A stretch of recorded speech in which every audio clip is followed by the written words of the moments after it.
Pipe ಒಳಗಡೆ bill ಇದ್ದು 165 NB 150 NB ಅಂತಾರೆ, 165 ಒಂದು ಓಡಿ. ಅದರಲ್ಲಿ ಇರೋ ಪೈಪ್ 173 ಇದೆ ಅದರಲ್ಲಿ.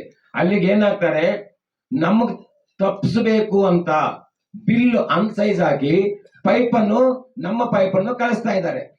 ಅಲ್ಲಿಗೇನು ಮಾರಾಟ ಮಾಡ್ತಾ ಇರೋದು ಅಲ್ಲಿಗೆ ಕಳ್ರೆ ತಾನೆ ಸ್ವಾಮಿ. ಇವರು ಮಾಲು ಟ್ಯೂಬ್ಸ್ ಅವ್ರನ್ನು ಹಿಂಗೆ ಮಾಡ್ತಾ ಇದ್ದಾರೆ.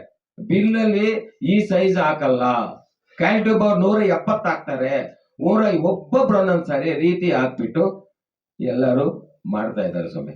ಈಗ ನಾನು ಧೈರ್ಯವಾಗಿ ಬಂದು ಕಾನೂನು ಪರವಾಗಿ ಇವರನ್ನ ಎದುರಿಸಬೇಕು ಅಂತ ಬಂದು ಸೀಸ್ ಮಾಡಿ ತಮ್ಮ ಮಾಧ್ಯಮಗಳಿಗೆ ತಿಳಿಸ್ಬಿಟ್ಟು ಅವ್ರ ಗಮನಕ್ಕೆ ಹೋಗಿ ನಾನು ಕೇಳೋದು ಒಂದೇ, ಎಲ್ರೂ ಪೈಪು ನಮಗ್ ಕೊಟ್ಬಿಡಿ. ನಾನು ರೈತರಿಗೆ ಬೇಕಾಗಿರೋ ರೇಟ್ ಕೊಡ್ತೀನಿ, ನನಗೆ ಜಾಸ್ತಿನೂ ಬೇಕಾಗಿಲ್ಲ. ಇಲ್ಲ ಅಂದ್ರೆ ನಾನು ಕೊಡೋದೇ ಬೇಕಾಗಿಲ್ಲ. ನಮ್ಮ ಪರವಾಗಿ ರೈತರಿಗೆ ಡೈರೆಕ್ಟ್ ಆಗಿ ಹೋಗ್ಲಿ. ಮೀಡಿಯಾದಲ್ಲಿ ಇಷ್ಟು ಜನ ದುಡ್ಡು ಇರೋದೆಲ್ಲ ಕಮ್ಮಿ ಆಗಲಿ, ಅವ್ರ ರೇಟು ಕಮ್ಮಿ ಆಗುತ್ತೆ, ಅವ್ರಿಗೂ ಒಳ್ಳೇದಾಗುತ್ತೆ, ನಮ್ಮ ಸರ್ಕಾರಕ್ಕೂ ಒಳ್ಳೇದಾಗುತ್ತೆ, ಎಲ್ಲರಿಗೂ ನ್ಯಾಯ ಮಾಡ್ದಂಗೆ ಆಗುತ್ತೆ. ಈ ರೀತಿ ನಾನು ತಮ್ಮಲ್ಲಿ ವಿನಂತಿ ಮಾಡಿ ಎಲ್ಲ ಹೇಳ್ಕೊಳ್ತಾ ಇದ್ದೀನಿ. ಆದ್ರೂ ನನಗೆ ಈಗ ಇನ್ನೊಂದು ಭಯ ಆಗುತ್ತೆ. ಇಷ್ಟೊಂದು ಕಂಪ್ನಿ ಸೀಸ್ ಮಾಡಿ ಹೋಗ್ತಾ ಇದ್ರೆ ಜೀವ ಬೆದರಿಕೆನೂ ಇದೆ.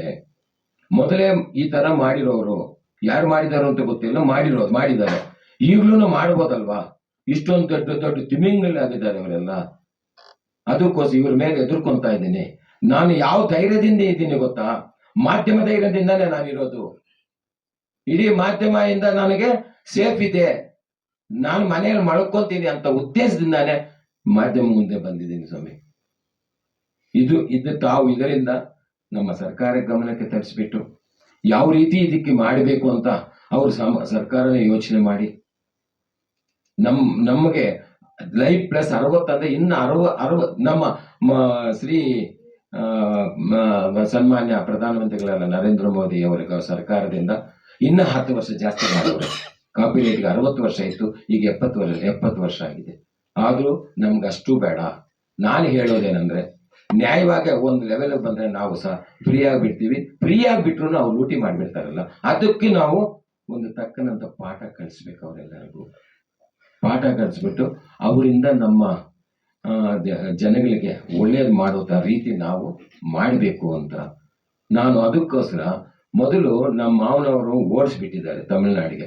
ಅವನು ಇಲ್ಲಿ ನಿಲ್ಸಿಲ್ಲ. ಅದಕ್ಕೋಸ್ಕರ ನಾನು ಇಲ್ಲಿ ನಾನು ಒಂದು ಕಂಪ್ನಿ ಮಾಡಿದ್ದೀವಿ ಈಗ ಹೈದರಾಬಾದಲ್ಲಿ, ಜಡ್ಚರ್ಲೆನಲ್ಲಿ.